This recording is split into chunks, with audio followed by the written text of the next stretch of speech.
71번입니다. 우연이 아닙니다. 하나님께서 이 단어를 71번이나 시편에 넣어 놓으신 데는 분명한 이유가 있습니다. 그런데 놀라운 사실은 대부분의 성도들이 이 단어를 한 번도 주목하지 않았다는 것입니다. 마치 보물지도 위에 X 표시가 71개나 있는데 아무도 파보지 않은 것과 같습니다. 여러분도 그렇지 않으신가요? 시편을 읽다가 셀라를 만나면 그냥 지나치셨을 것입니다. 아, 이건 히브리어니까 뭐 그런가 보다. 그렇게 생각하셨을 겁니다. 저도 그랬습니다. 30년 넘게 목회를 하면서도 이 단어의 깊이를 몰랐습니다. 그런데 이 작은 단어 하나가 여러분의 기도를 완전히 바꿀 수 있다면 어떻겠습니까? 정말입니다. 셀라를 알면 기도가 달라집니다. 시편 3편 2절을 보십시오. 많은 사람이 나를 대적하여 말하기를 그는 하나님께 구원을 받지 못한다 하나이다 셀라. 여기 셀라가 나옵니다. 다윗이 아들 압살롬에게 쫓겨 도망가던 그 절박한 순간에 셀라가 있습니다. 이것이 무엇을 의미합니까? 가장 힘들 때, 가장 절망스러울 때 하나님께서 잠깐 멈추라고 말씀하시는 것입니다. 이것이 바로 셀라의 첫 번째 의미입니다. 오늘 여러분과 함께 셀라의 10가지 비밀을 나누고자 합니다. 이 10가지를 알고 나면 내일부터 시편을 읽는 방식이 완전히 달라질 것입니다. 그리고 여러분의 기도가 전혀 다른 차원으로 올라갈 것입니다. 혹시 요즘 기도가 막힌 것 같으신가요? 하나님의 응답이 들리지 않으신가요? 기도에도 변화가 없는 것 같으신가요? 그렇다면 오늘 이 말씀이 여러분에게 놀라운 전환점이 될 것입니다. 71번. 하나님께서 시편의 71번이나 멈추라고 말씀하셨습니다. 이제 그 이유를 함께 발견해 보시겠습니까? 현대인의 기도에는 큰 문제가 하나 있습니다. 멈추지 않는다는 것입니다. 기도 시간에 우리는 끊임없이 말합니다. 하나님, 이것 주세요. 저것 주세요. 이 문제 해결해 주세요. 저 사람 변화시켜 주세요. 쉬지 않고 요구합니다. 그리고 예수님의 이름으로 기도합니다. 아멘하고 일어섭니다. 그런데 하나님의 음성을 들으셨습니까? 아닙니다. 우리가 너무 바빠서 하나님께서 말씀하실 틈이 없었던 것입니다. 시편 46편 10절을 보십시오. 너희는 가만히 있어 내가 하나님 됨을 알지어다. 가만히 있으라는 말씀입니다. 히브리어 원문으로는 라파라고 합니다. 이것은 손을 놓으라, 힘을 빼라, 멈추라는 뜻입니다. 바로 이것이 셀라의 첫 번째 의미입니다. 여러분의 기도 중간에 셀라를 넣어 보십시오. 하나님, 이 문제가 너무 힘듭니다. 제 힘으로는 해결할 수 없습니다. 셀라. 그리고 멈추십시오. 30초만 멈춰 보십시오. 그 침묵 속에서 하나님께서 말씀하십니다. 작년에 한 집사님을 만났습니다.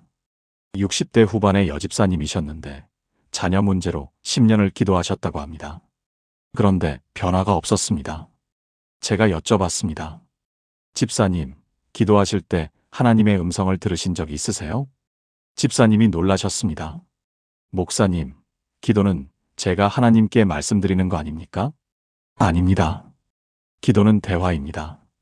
우리가 말하고 하나님께서 말씀하시고 다시 우리가 응답하는 것입니다. 그 집사님께 셀라의 원리를 알려드렸습니다. 기도 중간중간에 멈추시고 하나님께서 뭐라고 말씀하시는지 귀 기울여 보세요. 3개월 후에 집사님이 다시 오셨습니다. 눈물을 흘리며 말씀하셨습니다. 목사님, 하나님께서 제게 말씀하셨어요. 내가 변해야 내 자녀가 변한다고 하셨어요. 그 후 집사님이 먼저 변하셨습니다. 자녀를 바꾸려는 기도에서 자신을 돌아보는 기도로 바뀌었습니다. 그리고 놀랍게도 6개월 후에 자녀가 변화되기 시작했습니다. 셀라입니다. 멈춤입니다. 우리의 말을 멈추고 하나님의 음성에 귀 기울이는 것입니다. 이것이 진짜 기도입니다. 시편 62편 1절은 이렇게 말씀합니다. 나의 영혼이 잠잠히 하나님만 바라며 나의 구원이 그에게서 나오는도다. 잠잠히 바란다는 것입니다. 조용히 하나님만 응시하는 것입니다. 이것이 기도의 시작입니다. 많은 사람들이 기도를 일방통행으로 생각합니다. 내가 하나님께 말하는 것만 기도라고 생각합니다. 그런데 진짜 기도는 쌍방통행입니다. 내가 말하고 하나님께서 말씀하시고 다시 내가 응답하는 것입니다. 그렇게 주고받는 대화가 기도입니다. 혹시 여러분은 요즘 기도 시간이 지루하신가요? 매일 똑같은 말만 반복하고 계신가요? 그렇다면 셀라를 넣어 보십시오. 기도하다가 중간에 멈추십시오. 1분이라도 좋습니다. 조용히 앉아서 하나님의 음성을 기다려 보십시오. 처음에는 아무 소리도 들리지 않을 것입니다. 그냥 침묵만 있을 것입니다. 그런데 계속하십시오. 매일 그렇게 하십시오. 어느 날 하나님의 음성이 들리기 시작할 것입니다. 말씀으로 들릴 수도 있고, 마음속 감동으로 올 수도 있고, 어떤 확신으로 다가올 수도 있습니다. 그것이 하나님의 음성입니다. 셀라는 그 음성을 듣기 위한 하나님의 배려입니다. 71번이나 시편에 셀라를 넣으신 것은 우리에게 71번이나 잠깐 멈추고 내 음성을 들으라고 말씀하시는 것입니다. 여러분, 오늘부터 기도 중에 셀라를 실천해 보세요. 하나님, 제가 지금 너무 힘듭니다. 셀라. 그리고 1분만 멈춰 보세요. 놀라운 일이 일어날 것입니다. 셀라의 두 번째 의미는 묵상입니다. 방금 읽은 말씀을 다시 한번 곱씹는 것입니다. 시편 4편 4절을 보십시오.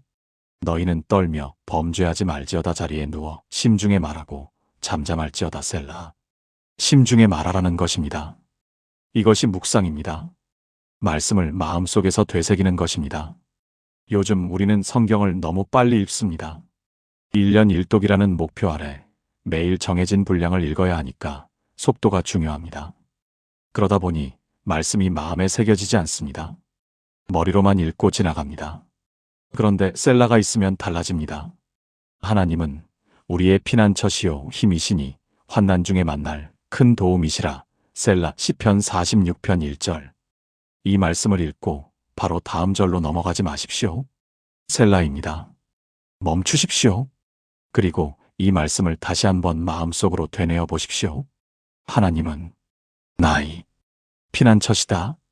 천천히 읽으십시오. 우리가 아니라 나이로 바꿔보십시오. 하나님은 나의 피난처시요 나의 힘이시니. 이것이 묵상입니다. 그리고 물어보십시오. 지금 내게 환난이 무엇인가? 지금 내게 필요한 피난처는 무엇인가? 이렇게 말씀을 내 삶에 적용하는 것입니다.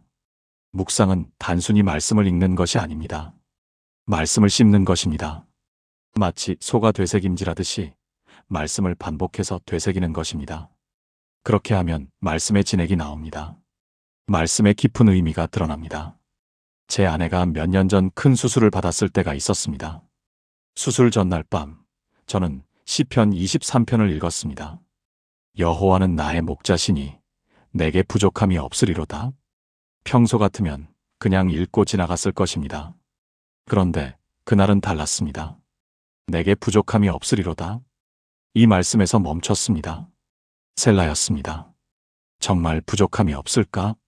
내일 수술이 잘 될까? 합병증은 없을까? 온갖 걱정이 몰려왔습니다. 그런데 다시 말씀을 묵상했습니다. 여호와는 나의 목자시니. 목자는 양을 버리지 않습니다. 목자는 양을 끝까지 돌봅니다. 목자는 양을 위해 목숨까지 바칩니다. 그 순간 평안이 왔습니다. 아, 하나님께서 우리를 버리지 않으시겠구나. 내일 수술실에서도 하나님께서 함께 하시겠구나. 셀라입니다. 말씀을 내 상황에 적용하는 것입니다. 시편 1편 2-3절은 이렇게 말씀합니다. 오직 여호와의 율법을 즐거워하여 그의 율법을 주야로 묵상하는도다. 그는 시냇가에 심은 나무가 철을 따라 열매를 맺으며 그 잎사귀가 마르지 아니함 같으니 그가 하는 모든 일이 다 형통하리로다. 묵상하는 자가 시냇가의 나무처럼 됩니다. 항상 푸르고 때를 따라 열매를 맺습니다. 왜 그럴까요? 뿌리가 물가에 뻗어 있기 때문입니다. 묵상은 영혼의 뿌리를 말씀에 내리는 것입니다. 그러면 아무리 가뭄이 와도 마르지 않습니다. 아무리 시련이 와도 흔들리지 않습니다. 한 권사님이 계셨습니다. 70대 후반의 연세였는데 치매 초기 진단을 받으셨습니다. 의사는 말했습니다. 지금부터 뇌를 많이 쓰셔야 합니다. 책도 읽으시고 글도 쓰시고. 권사님은 성경을 선택하셨습니다. 그런데 그냥 읽지 않으셨습니다. 한 절을 읽고 멈추셨습니다. 셀라였습니다.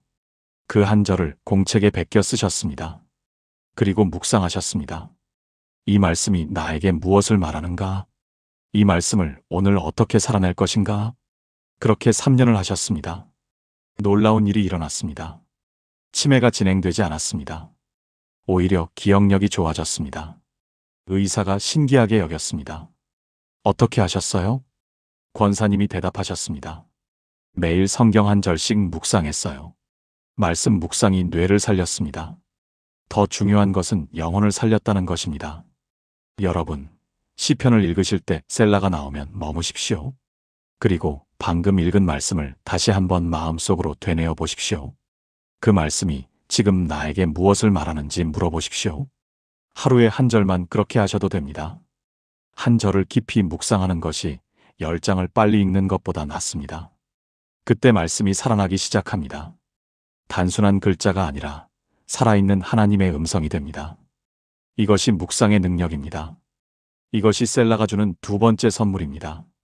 셀라의 두 번째 의미는 묵상입니다. 방금 읽은 말씀을 다시 한번 곱씹는 것입니다.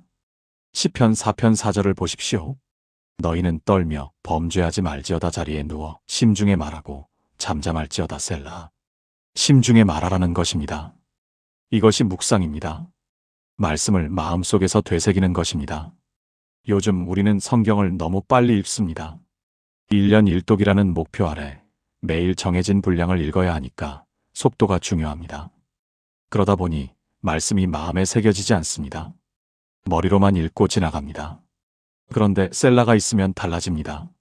하나님은 우리의 피난처시요 힘이시니 환난 중에 만날 큰 도움이시라. 셀라 시편 46편 1절. 이 말씀을 읽고 바로 다음 절로 넘어가지 마십시오. 셀라입니다. 멈추십시오. 그리고 이 말씀을 다시 한번 마음속으로 되뇌어 보십시오. 하나님은 나의 피난처시다. 천천히 읽으십시오. 우리가 아니라 나이로 바꿔보십시오. 하나님은 나의 피난처시요 나의 힘이시니. 이것이 묵상입니다. 그리고 물어보십시오. 지금 내게 환난이 무엇인가? 지금 내게 필요한 피난처는 무엇인가? 이렇게 말씀을 내 삶에 적용하는 것입니다. 묵상은 단순히 말씀을 읽는 것이 아닙니다. 말씀을 씹는 것입니다. 마치 소가 되새김질하듯이 말씀을 반복해서 되새기는 것입니다. 그렇게 하면 말씀의 진액이 나옵니다. 말씀의 깊은 의미가 드러납니다. 제 아내가 몇 년 전 큰 수술을 받았을 때가 있었습니다. 수술 전날 밤, 저는 시편 23편을 읽었습니다. 여호와는 나의 목자시니 내게 부족함이 없으리로다. 평소 같으면 그냥 읽고 지나갔을 것입니다. 그런데 그날은 달랐습니다. 내게 부족함이 없으리로다. 이 말씀에서 멈췄습니다. 셀라였습니다. 정말 부족함이 없을까? 내일 수술이 잘 될까? 합병증은 없을까? 온갖 걱정이 몰려왔습니다. 그런데 다시 말씀을 묵상했습니다. 여호와는 나의 목자시니. 목자는 양을 버리지 않습니다. 목자는 양을 끝까지 돌봅니다. 목자는 양을 위해 목숨까지 바칩니다. 그 순간 평안이 왔습니다. 아, 하나님께서 우리를 버리지 않으시겠구나. 내일 수술실에서도 하나님께서 함께 하시겠구나. 셀라입니다. 말씀을 내 상황에 적용하는 것입니다. 시편 1편 2-3절은 이렇게 말씀합니다. 오직 여호와의 율법을 즐거워하여 그의 율법을 주야로 묵상하는도다. 그는 시냇가에 심은 나무가 철을 따라 열매를 맺으며 그 잎사귀가 마르지 아니함 같으니 그가 하는 모든 일이 다 형통하리로다. 묵상하는 자가 시냇가의 나무처럼 됩니다. 항상 푸르고 때를 따라 열매를 맺습니다. 왜 그럴까요? 뿌리가 물가에 뻗어 있기 때문입니다. 묵상은 영혼의 뿌리를 말씀에 내리는 것입니다. 그러면 아무리 가뭄이 와도 마르지 않습니다. 아무리 시련이 와도 흔들리지 않습니다. 한 권사님이 계셨습니다.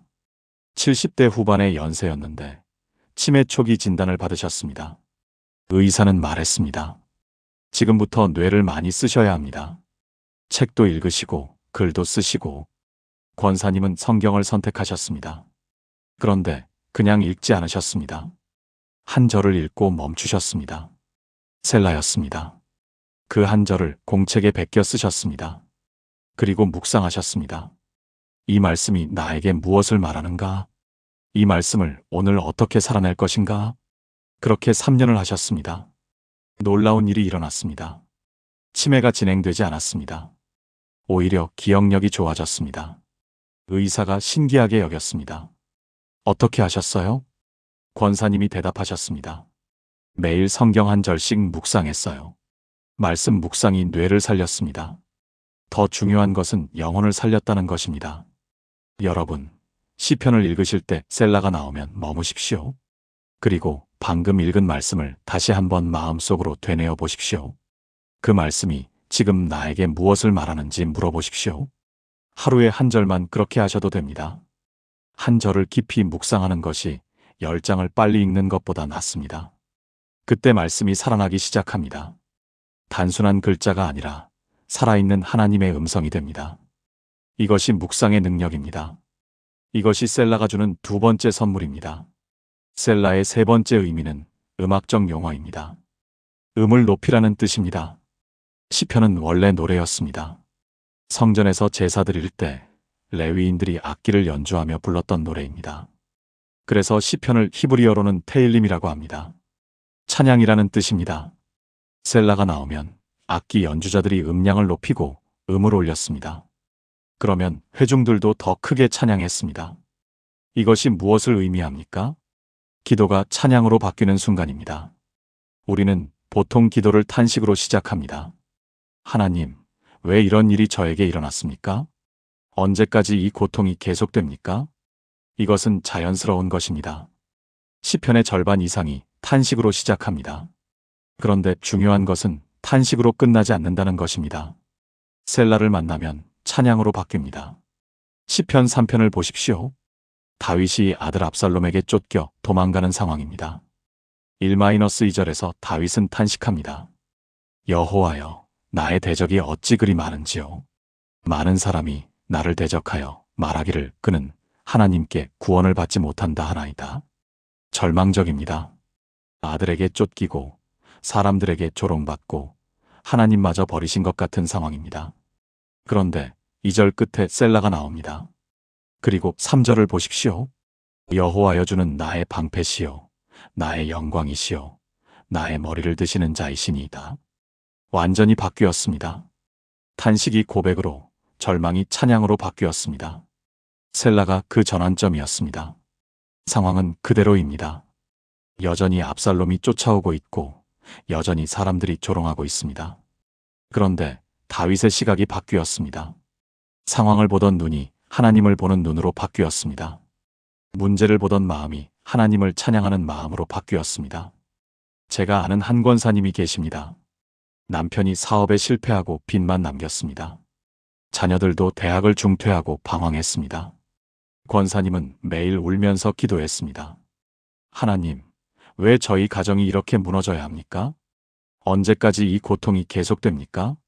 정말 하나님께서 저희를 잊으신 겁니까? 그렇게 6개월을 보냈습니다. 그런데 상황은 나아지지 않았습니다. 오히려 더 악화되었습니다. 빚은 늘어나고 자녀들은 더 깊이 방황했습니다. 어느 날 시편을 읽다가 셀라를 발견했습니다. 그리고 생각했습니다. 내 기도에도 셀라가 필요하구나. 탄식만 하지 말고 찬양도 해야겠구나. 그날부터 권사님의 기도가 바뀌었습니다. 하나님, 지금은 힘듭니다. 앞이 보이지 않습니다. 셀라. 멈췄습니다. 그리고 찬양을 불렀습니다. 처음에는 억지로 불렀습니다. 눈물을 흘리며 찬양했습니다. 목이 메어서 제대로 나오지도 않았습니다. 그런데 신기하게도 찬양을 부르고 나면 마음이 달라졌습니다. 상황은 그대로인데 마음에 평안이 왔습니다. 하나님께서 함께 하신다는 확신이 생겼습니다. 하나님께서 우리를 버리지 않으셨구나. 이 고통에도 분명 하나님의 계획이 있으시겠구나. 그렇게 계속 찬양했습니다. 6개월 후 남편이 새로운 일자리를 찾았습니다. 1년 후 큰아들이 다시 학교로 돌아갔습니다. 2년 후 빚을 다 갚았습니다. 지금 그 가정은 완전히 회복되었습니다. 권사님은 간증합니다. 셀라를 알고 나서 제 기도가 완전히 바뀌었어요. 탄식으로 시작해도 찬양으로 끝나게 됐어요. 그리고 찬양하면 하나님께서 일하시기 시작하셨어요. 여러분, 기도 중에 셀라를 만나면 찬양하십시오. 상황이 바뀌지 않아도 찬양하십시오. 문제가 해결되지 않아도 찬양하십시오. 왜냐하면 찬양은 우리의 시각을 바꾸기 때문입니다. 찬양은 우리의 영을 높이고 우리의 마음을 열고 하나님의 임재를 경험하게 합니다. 역대하 20장을 보십시오. 여호사밧 왕이 대군의 침략을 받았을 때 찬양대를 앞세웠습니다. 여호와께 감사하며 거룩한 아름다움을 찬양하라고 노래하게 했습니다. 그러자 하나님께서 복병을 두어 적군을 무찔러 주셨습니다. 찬양이 승리를 가져온 것입니다. 바울과 실라를 보십시오. 감옥에 갇혀 있을 때 찬양했습니다. 발에는 착고가 채워져 있고 등에는 매 맞은 상처가 있었습니다. 그런데 찬양했습니다. 그러자 지진이 일어나고 감옥 문이 열렸습니다. 찬양이 기적을 만든 것입니다. 여러분의 기도에도 찬양이 필요합니다. 탄식만 하지 마십시오. 셀라 후에는 찬양하십시오. 억지로라도 하십시오. 처음에는 눈물이 날 것입니다. 그래도 하십시오. 그러면 어느 순간 진짜 찬양이 나올 것입니다.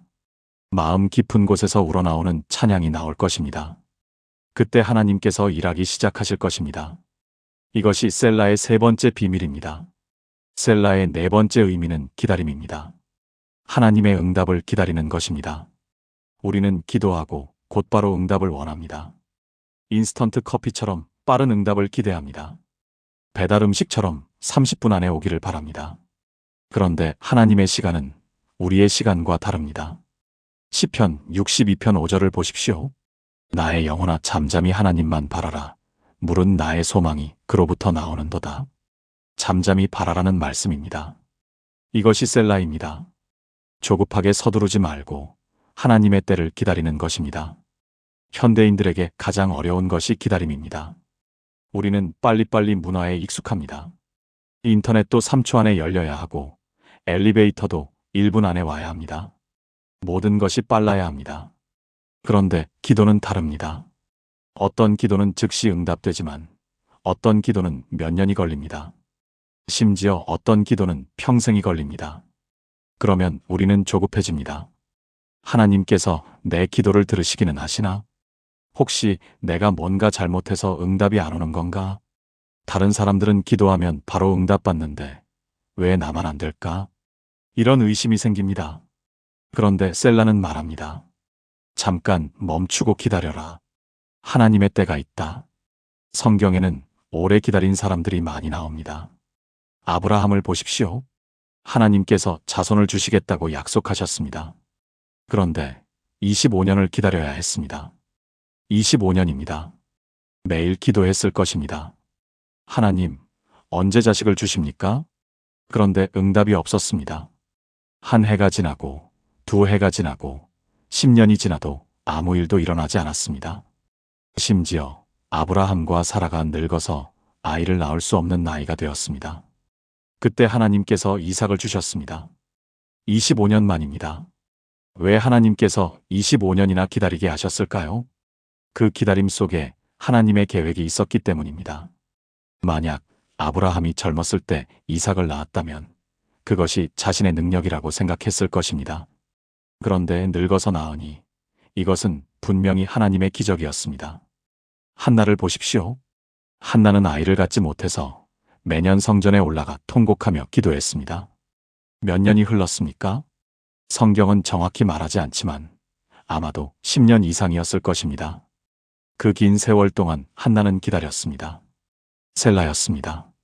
매년 같은 기도를 했습니다. 여호와여, 만군의 하나님이시여 주의 여종의 고통을 돌보시고. 그런데 응답이 없었습니다. 그러다가 어느 해 하나님께서 사무엘을 주셨습니다.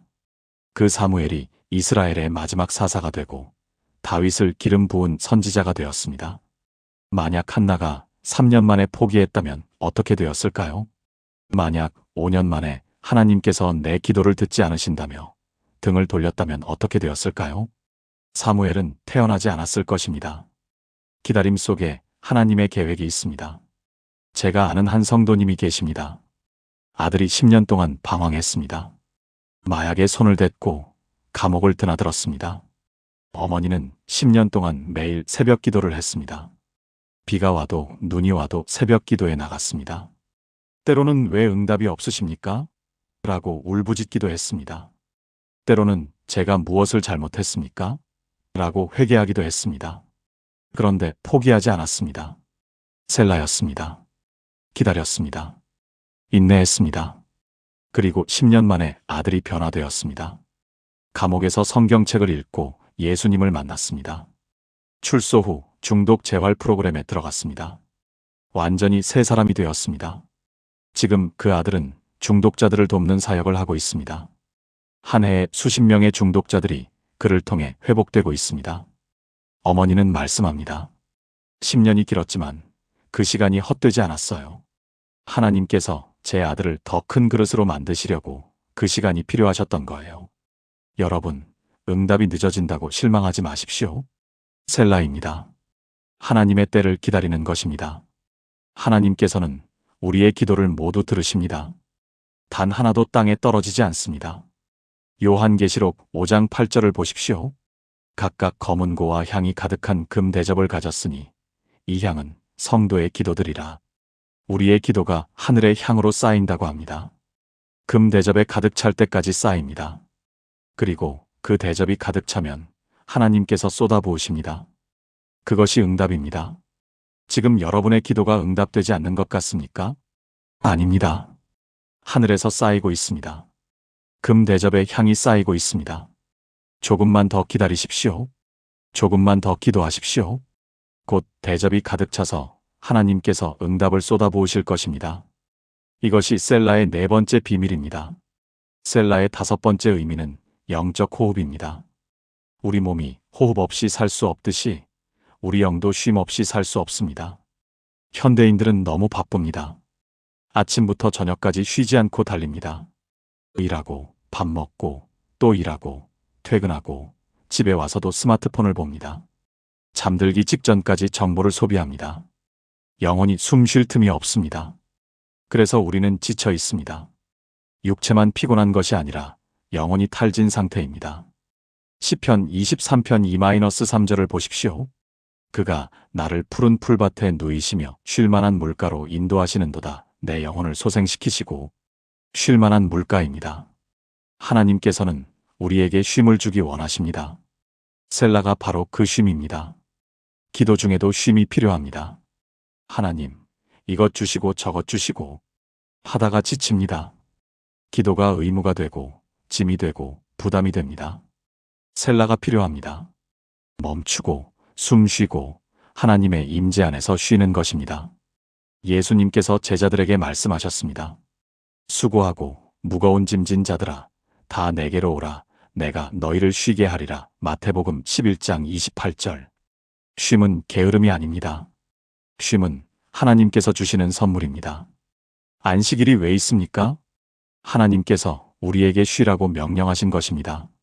몸만 쉬는 것이 아니라 영혼도 쉬어야 합니다. 제가 몇 년 전 번아웃을 경험했습니다. 목회를 하다 보니 너무 바빴습니다. 주일에는 3번 설교하고 주중에는 신방하고 상담하고 회의하고 쉴 틈이 없었습니다. 기도도 의무처럼 했습니다. 하나님, 오늘도 힘을 주세요 하고 곧바로 일터로 나갔습니다. 기도 시간조차 바빴습니다. 할 일이 많으니까 빨리 기도하고 일을 해야 했습니다. 그렇게 몇 년을 보냈습니다. 어느 날 몸이 말을 듣지 않았습니다. 기운이 하나도 없었습니다. 아침에 일어나도 피곤했습니다. 병원에 갔더니 의사가 말했습니다. 목사님, 이러다가 큰일 납니다. 완전히 쉬셔야 해요. 그때 하나님께서 제게 셀라를 알려주셨습니다. 시편 46편 10절이었습니다. 너희는 가만히 있어 내가 하나님 됨을 알지어다. 가만히 있으라는 것입니다. 멈추라는 것입니다. 쉬라는 것입니다. 그날부터 제 기도 시간이 바뀌었습니다. 기도하다가 중간중간 셀라를 넣었습니다. 아무 말도 하지 않고 그냥 하나님 앞에 앉아 있었습니다. 처음에는 어색했습니다. 이게 기도인가? 싶었습니다. 기도는 말로 하는 건데 말도 안 하고 앉아만 있으면 되나? 그런 생각이 들었습니다. 그런데 계속했습니다. 그저 조용히 앉아서 하나님의 임재를 느꼈습니다. 1분, 2분, 5분. 시간이 지나면서 그 침묵 속에서 하나님을 경험하기 시작했습니다. 평안이 왔습니다. 말로 설명할 수 없는 평안이 마음에 흘러들어왔습니다. 힘이 회복되었습니다. 영혼이 다시 숨쉬기 시작했습니다. 마른 땅에 물이 스며들듯이 제 영혼에 하나님의 임재가 스며들었습니다. 그 후 제 사역이 바뀌었습니다. 이전처럼 바쁘게 뛰어다니지 않았습니다. 그런데 더 많은 열매가 맺혔습니다. 쉼 속에서 하나님께서 일하셨기 때문입니다. 마가복음 6장을 보십시오. 제자들이 전도 여행을 다녀왔습니다. 흥분해서 예수님께 보고했습니다. 주님, 우리가 이런 일도 하고 저런 일도 했습니다. 그때 예수님께서 뭐라고 하셨습니까? 너희는 따로 한적한 곳에 가서 잠깐 쉬어라. 마가복음 6장 31절. 쉬라고 하셨습니다. 일을 더 하라고 하지 않으셨습니다. 예수님께서 쉼의 중요성을 아셨기 때문입니다. 여러분, 기도 시간에 셀라를 넣으십시오. 5분 기도하셨으면 1분은 그냥 조용히 앉아 계십시오. 10분 기도하셨으면 2분은 쉬십시오. 아무 생각도 하지 마십시오. 기도 제목도 생각하지 마십시오. 그냥 하나님의 임재 안에서 쉬십시오. 숨을 천천히 들이마시고 내쉬십시오. 하나님께서 나와 함께 하신다. 하나님께서 나를 사랑하신다. 이것만 생각하십시오. 그것이 영적 호흡입니다. 그것이 영혼의 재충전입니다. 그렇게 쉬고 나면 다시 기도할 힘이 생깁니다. 다시 살아갈 힘이 생깁니다. 이것이 셀라가 주는 5번째 선물입니다. 6번째 셀라는 믿음의 고백입니다. 셀라의 6번째 의미는 믿음의 선포입니다. 상황이 바뀌기 전에 먼저 고백하는 것입니다. 시편을 보면 특이한 패턴이 있습니다. 문제를 이야기하고 셀라가 나오고 그 다음에 확신의 고백이 나옵니다. 문제는 아직 해결되지 않았습니다. 그런데 이미 해결된 것처럼 고백합니다. 이것이 믿음입니다. 보지 못하는 것을 믿는 것입니다. 히브리서 11장 1절이 말씀하십니다. 믿음은 바라는 것들의 실상이요 보이지 않는 것들의 증거니. 셀라는 그 믿음을 선포하는 순간입니다. 시편 3편을 다시 보십시오. 다윗은 1-2절에서 절망적인 상황을 이야기합니다. 대적이 많고 사람들이 하나님도 너를 구원하지 못한다고 조롱합니다. 정말 최악의 상황입니다. 아들에게 쫓기고 백성들에게 버림받고 하나님마저 멀리 계신 것 같습니다. 그런데 2절 끝에 셀라가 나옵니다. 그리고 3절을 보십시오. 여호와여 주는 나의 방패시요 나의 영광이시요 나의 머리를 드시는 자이시니이다. 과거형이 아닙니다. 미래형도 아닙니다. 현재형입니다. 주는 신이이다. 지금 이 순간 하나님께서 나의 방패시라는 고백입니다. 상황은 아직 안 바뀌었습니다. 여전히 대적들이 에워싸고 있습니다. 여전히 생명의 위협이 있습니다. 그런데 다윗은 이미 승리를 선포합니다. 주는 나의 방패시요. 이것이 셀라의 능력입니다. 상황을 보며 절망하는 것이 아니라 하나님을 보며 확신하는 것입니다. 제가 아는 한 집사님이 계십니다. 암 진단을 받았습니다. 사기였습니다. 의사는 6개월밖에 못 산다고 했습니다. 집사님은 충격을 받았습니다. 며칠 동안 아무것도 하지 못했습니다. 그저 울기만 했습니다. 왜 나에게 이런 일이? 내가 무엇을 잘못했길래? 그런데 시편을 읽다가 셀라를 발견했습니다. 그리고 결심했습니다. 나도 믿음으로 고백하자. 상황을 보지 말고 하나님을 보자. 매일 아침 거울을 보며 선포했습니다. 주는 나의 치유자시니이다. 주께서 나를 살리시니이다. 셀라. 상황은 나빠졌습니다. 항암 치료로 머리카락이 다 빠졌습니다. 몸무게가 20kg 빠졌습니다. 걷기도 힘들었습니다. 그런데 집사님은 계속 고백했습니다. 주는 나의 치유자시니이다. 셀라. 의사가 말했습니다. 더 이상 치료 방법이 없습니다. 편안하게 마지막을 준비하세요. 그래도 집사님은 고백했습니다. 주는 나의 치유자시니이다. 주께서 나를 살리시니이다. 3년이 지났습니다. 의사가 놀랐습니다. 암이 다 사라졌습니다. 의학적으로 설명이 안 됩니다. 기적이었습니다. 완전 관해였습니다. 지금 그 집사님은 건강하게 교회를 다니고 계십니다. 암 환자들을 신방하며 위로하고 계십니다. 집사님은 간증합니다. 셀라를 알고 나서 제 고백이 바뀌었어요. 살려주세요가 아니라 살리시니이다로 바뀌었어요. 구하는 기도가 아니라 선포하는 기도가 되었어요. 여러분, 상황을 보며 절망하지 마십시오. 셀라입니다. 멈추고 믿음으로 선포하십시오. 하나님께서 나와 함께 하십니다. 현재형으로 선포하십시오. 하나님께서 이 문제를 해결하십니다. 지금 이 순간 하나님께서 일하고 계심을 선포하십시오. 하나님께서 나를 쓰십니다. 미래가 아니라 현재를 선포하십시오. 로마서 4장 17절을 보십시오. 하나님은 죽은 자를 살리시며 없는 것을 있는 것으로 부르시는 이신이라. 없는 것을 있는 것으로 부르신다고 했습니다. 이것이 믿음입니다. 아직 보이지 않지만 이미 있는 것처럼 말하는 것입니다. 그렇게 선포할 때 영적 세계가 움직이기 시작합니다. 보이지 않는 곳에서 하나님께서 일하기 시작하십니다. 천사들이 움직이고 악한 세력이 물러가고 하나님의 능력이 나타납니다. 이것이 셀라가 주는 6번째 비밀입니다. 7번째 셀라는 삶의 적용입니다. 셀라의 7번째 의미는 삶의 적용입니다. 기도실에서 들은 것을 삶의 현장에서 실천하는 것입니다. 많은 사람들이 기도는 열심히 하는데 삶은 변하지 않습니다. 왜 그럴까요? 기도와 삶이 분리되어 있기 때문입니다. 새벽 기도 시간에는 뜨겁게 기도하는데 집에 가면 가족에게 화를 냅니다. 교회에서는 은혜 받았다고 하는데 직장에서는 거짓말을 합니다. 성경을 읽으며 감동받았다고 하는데 이웃을 미워합니다. 기도와 삶이 일치하지 않습니다. 셀라는 바로 이 간격을 메워줍니다. 야고보서 1장 22절을 보십시오. 너희는 말씀을 행하는 자가 되고 듣기만 하여 자신을 속이는 자가 되지 말라. 듣기만 하면 안 됩니다. 행해야 합니다. 셀라는 그 실천의 다짐입니다. 이 말씀을 오늘 어떻게 살아낼 것인가? 이것을 생각하는 시간입니다. 시편 1편 2-3절을 보십시오. 오직 여호와의 율법을 즐거워하여 그의 율법을 주야로 묵상하는도다. 그는 시냇가에 심은 나무가 철을 따라 열매를 맺으며 묵상하는 자가 열매를 맺습니다. 묵상은 단순히 생각하는 것이 아닙니다. 실천하는 것입니다. 셀라 후에는 반드시 삶의 변화가 있어야 합니다. 제가 아는 한 권사님이 계십니다. 남편과의 관계가 좋지 않았습니다. 20년 동안 대화가 없었습니다. 같은 집에 살지만 남남처럼 지냈습니다.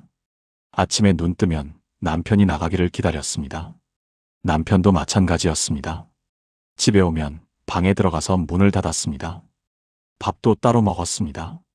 권사님은 매일 기도했습니다. 하나님, 남편을 변화시켜 주세요. 남편의 마음을 돌이켜 주세요. 남편이 교회에 나오게 해주세요. 그런데 변화가 없었습니다. 10년을 그렇게 기도했는데 아무 변화가 없었습니다. 어느 날 시편을 읽다가 깨달았습니다. 에베소서 4장 32절 말씀이 떠올랐습니다. 서로 친절하게 하며 불쌍히 여기며 서로 용서하기를 하나님이 그리스도 안에서 너희를 용서하심과 같이 하라. 셀라였습니다. 아, 내가 먼저 친절해야 하는구나. 남편을 변화시켜달라고 기도만 할 게 아니라 내가 먼저 변해야 하는구나. 그날부터 권사님이 바뀌었습니다. 남편이 퇴근하면 웃으며 맞이했습니다. 처음에는 어색했습니다. 얼굴 근육이 굳어서 웃는 것도 힘들었습니다. 남편도 이상하게 쳐다봤습니다. 무슨 꿍꿍이가 있나? 그런 눈빛이었습니다. 그런데 계속했습니다. 밥상을 정성껏 차렸습니다. 남편이 좋아하는 반찬을 만들었습니다. 20년 동안 한 번도 안 했던 일이었습니다. 작은 것 하나하나에 마음을 담았습니다. 남편 양말에 구멍이 나면 꿰매 주었습니다. 남편이 감기 기운이 있으면 약을 사다 놨습니다. 말은 하지 않았습니다. 그저 행동으로만 보여주었습니다. 3개월이 지났습니다. 남편이 먼저 말을 걸었습니다. 당신, 요즘 뭔가 달라졌어. 권사님은 웃으며 대답했습니다. 그래요? 별일 없는데요. 6개월이 지났습니다. 남편이 일요일 아침에 물었습니다. 당신 교회 가지? 나도 한번 가볼까? 권사님은 눈물이 났습니다. 20년을 기도했는데 안 되던 일이 6개월 만에 이루어졌습니다. 그 후 남편이 교회에 나오기 시작했습니다. 1년이 지났습니다. 남편이 세례를 받았습니다. 지금 그 부부는 교회에서 부부 멘토링 사역을 하고 있습니다. 어려움을 겪는 부부들을 상담하고 도와주고 있습니다. 권사님은 간증합니다. 셀라를 알고 나서 기도가 삶으로 바뀌었어요. 하나님께 남편 변화를 구하는 것에서 멈추지 않고 제가 먼저 변하는 것을 실천했어요. 그랬더니 하나님께서 남편을 변화시켜 주셨어요. 여러분, 오늘 들은 말씀을 그냥 듣기만 하지 마십시오. 셀라입니다. 멈추고 물어보십시오. 이 말씀을 오늘 어떻게 실천할 것인가? 지금 내가 바로 할 수 있는 한 가지는 무엇인가? 그리고 행하십시오. 작은 것부터 시작하십시오. 누군가에게 전화 한 통 하는 것부터 시작할 수 있습니다. 미안하다고 말 한마디 하는 것부터 시작할 수 있습니다. 그때 기도가 삶이 됩니다. 말씀이 실제가 됩니다. 하나님의 능력이 나타납니다. 이것이 셀라가 주는 7번째 비밀입니다. 8번째 셀라는 감사입니다. 셀라의 8번째 의미는 감사입니다. 지금까지 받은 은혜를 기억하는 것입니다. 우리는 기도할 때 보통 필요한 것만 구합니다. 하나님, 이것 주세요. 저것 주세요. 그런데 이미 받은 것에 대한 감사는 잊어버립니다. 셀라는 우리를 멈추게 하여 감사하게 합니다.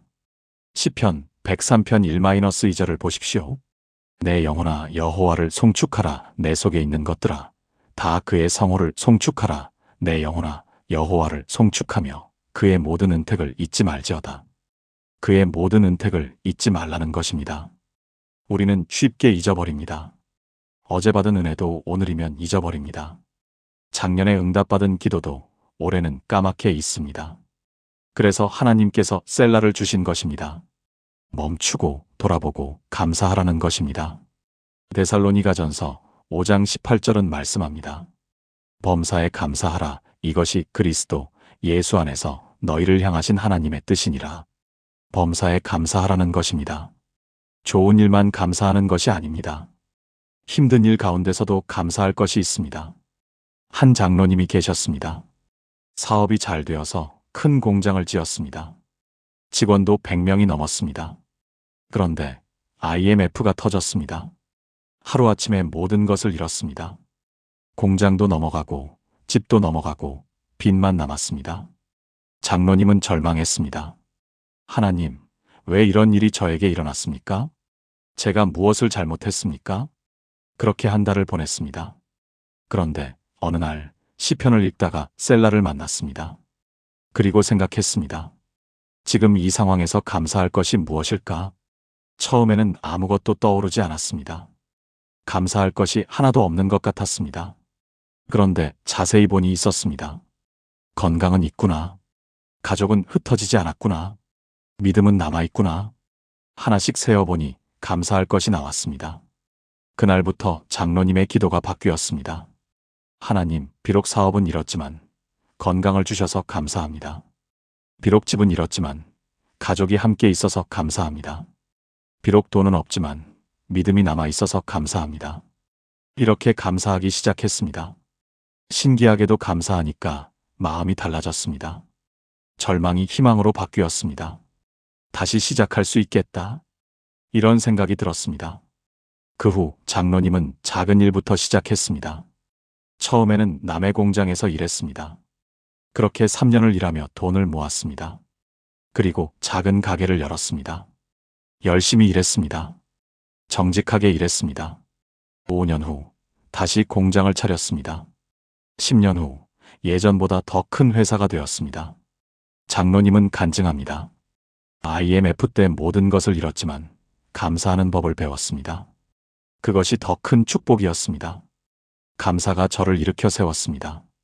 여러분, 지금 힘든 상황에 계신가요? 셀라입니다.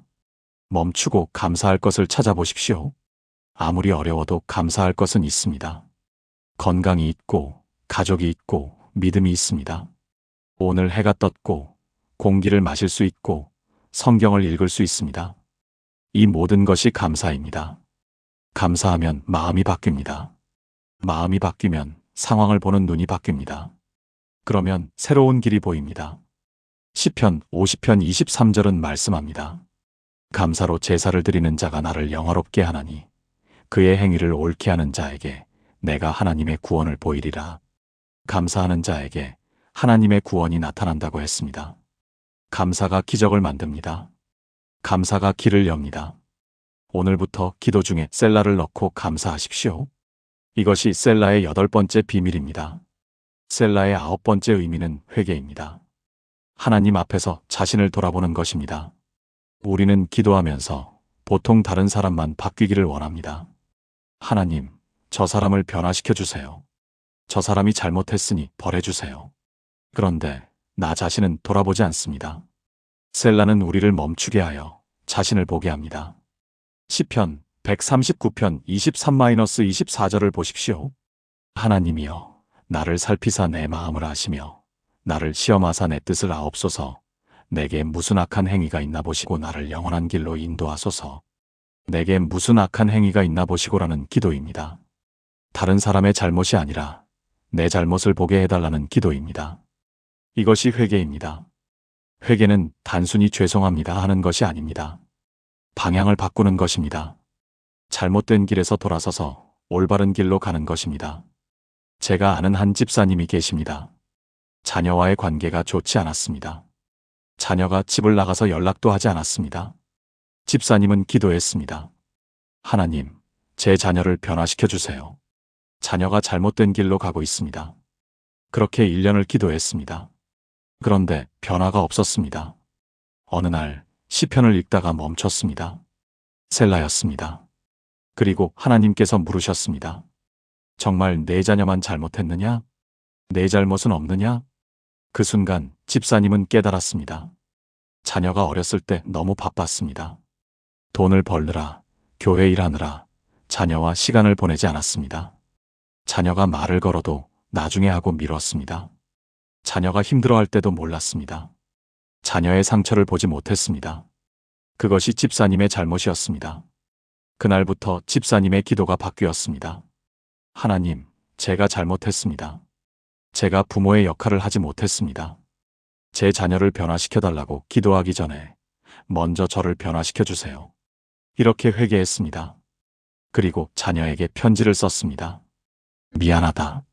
내가 어렸을 때 내 곁에 있어주지 못해서, 내 이야기를 들어주지 못해서 용서해 줄 수 있겠니?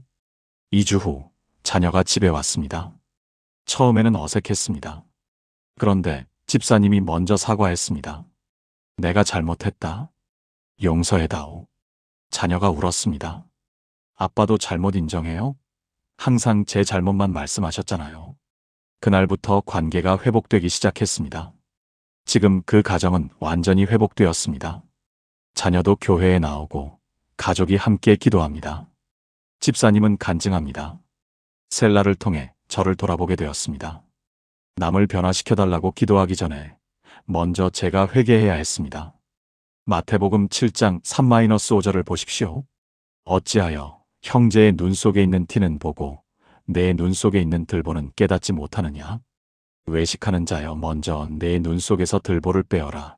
그 후에야 밝히 보고 형제의 눈 속에서 티를 빼리라.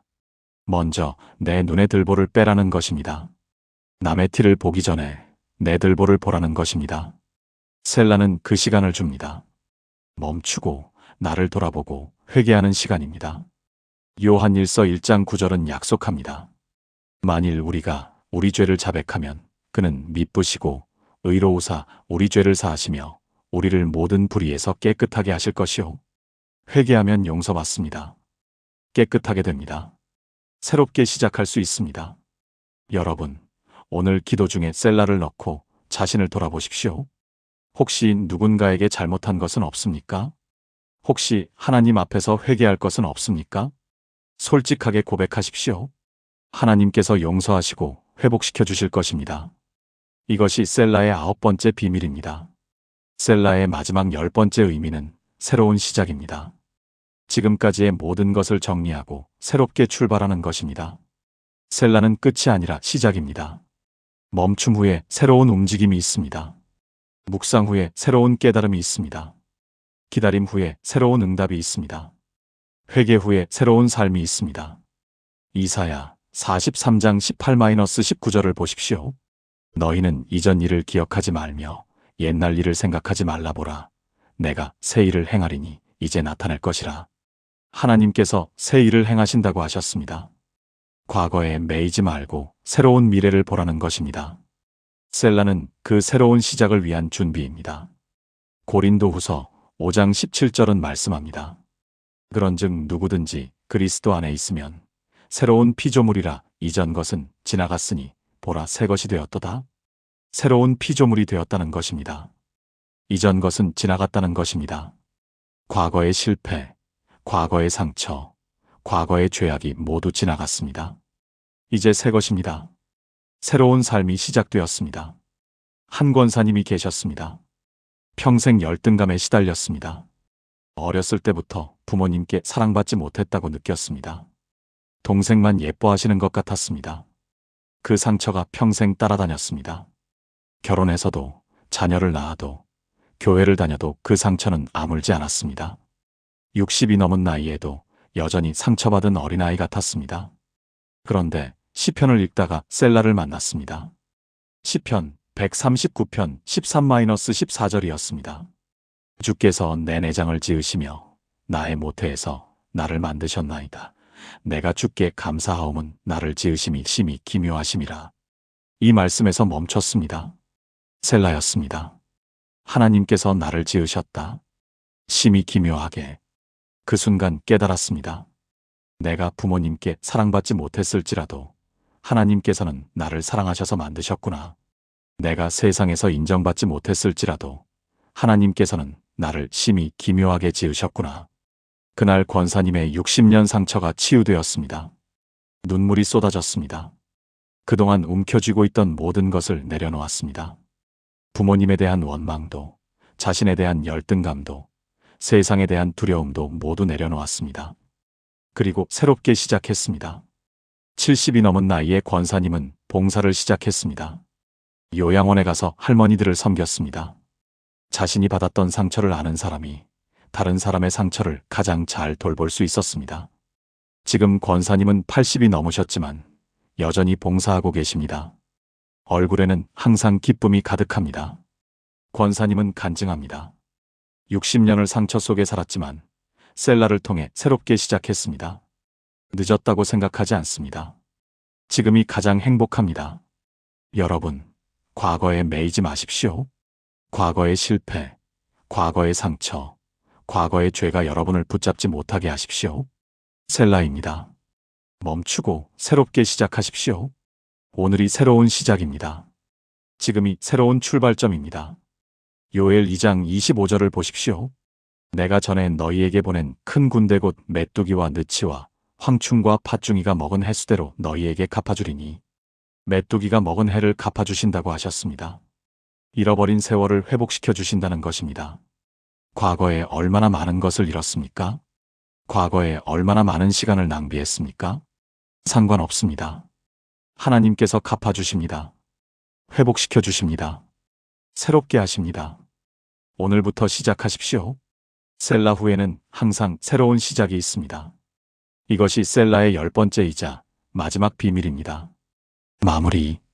사랑하는 여러분, 지금까지 셀라의 10가지 비밀을 함께 나누었습니다. 첫째, 셀라는 멈춤입니다. 기도 중에 멈추고 하나님의 음성을 들으십시오. 둘째, 셀라는 묵상입니다. 말씀을 깊이 새기고 내 삶에 적용하십시오. 셋째, 셀라는 높임입니다. 탄식을 찬양으로 바꾸십시오. 넷째, 셀라는 기다림입니다. 하나님의 때를 인내하며 기다리십시오. 다섯째, 셀라는 영적 호흡입니다. 기도 중에도 쉼을 가지십시오. 여섯째, 셀라는 믿음의 고백입니다. 상황이 바뀌기 전에 먼저 선포하십시오. 일곱째, 셀라는 삶의 적용입니다. 들은 말씀을 오늘 실천하십시오. 여덟째, 셀라는 감사입니다. 이미 받은 은혜를 기억하고 감사하십시오. 아홉째, 셀라는 회개입니다. 자신을 돌아보고 하나님 앞에 솔직해지십시오. 열째, 셀라는 새로운 시작입니다. 과거를 내려놓고 오늘 새롭게 출발하십시오. 이 10가지를 기억하시면 여러분의 기도가 완전히 달라질 것입니다. 시편을 읽을 때마다 셀라를 만나게 될 것입니다. 71번의 셀라가 있습니다. 71번의 기회입니다. 하나님께서 71번이나 우리에게 말씀하시는 것입니다. 잠깐 멈추라. 내 음성을 들으라. 내 임재를 경험하라. 오늘부터 여러분의 기도에 셀라를 적용해 보십시오. 21일만 실천해 보십시오. 21일이 지나면 습관이 됩니다. 습관이 되면 삶이 됩니다. 삶이 되면 기적이 일어납니다. 여러분이 셀라의 능력을 경험하신 분이라면 아래 댓글에 셀라라고 남겨주세요.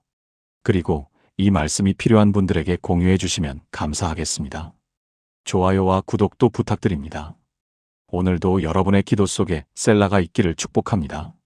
하나님의 음성이 들리고 하나님의 임재가 경험되고 하나님의 기적이 일어나기를 예수님의 이름으로 기도합니다. 셀라.